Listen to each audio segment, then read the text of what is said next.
No, I mean, really, it's a really great. It's been a great. I'd like to, sometime with all the people. Like when I was law clerk to Justice Frankfurter, I got to know Phil Graham, K. Graham, and I got to know the guy who went on to be the legal advisor State Department, and I got to know Dean Atson, and you really, those were the good old days. You really got to know people, so I've been lucky. I read that now Elliot Richardson was also clerking at... Yeah, that's right. We were two clerks together. That the two of you would show up an hour early during your work week to read Shakespeare together? Yeah, well, we would show up, and Frankfurter had made an understanding that when we showed up for an hour, he wouldn't bother us, and so we would read Shakespeare. That's fairly unusual. I mean, well, for two young men with these extraordinarily demanding jobs. No, well, that was important. Well, that was important, and to Frankfurter it was very important. And that was a good time because we would. Well, then the court didn't start sitting until 12 o'clock. It now starts at 10.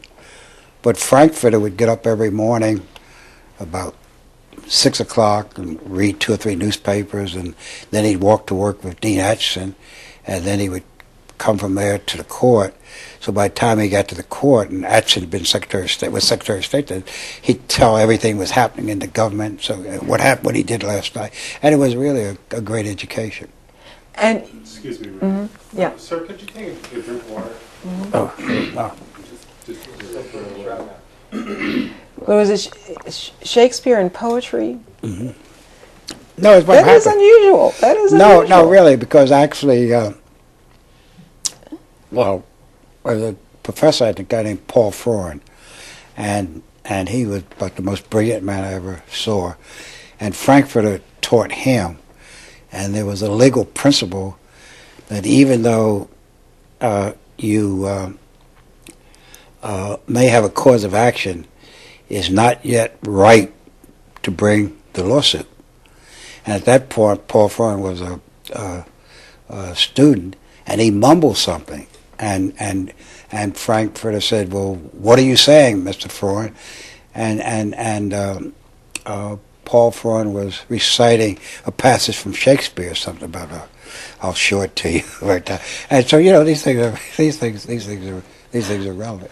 You were the first black to clerk Yeah. for a Supreme Court justice. Mm-hmm. How did that come about? Well, it came about part because I had finished first in my class at the Harvard Law School.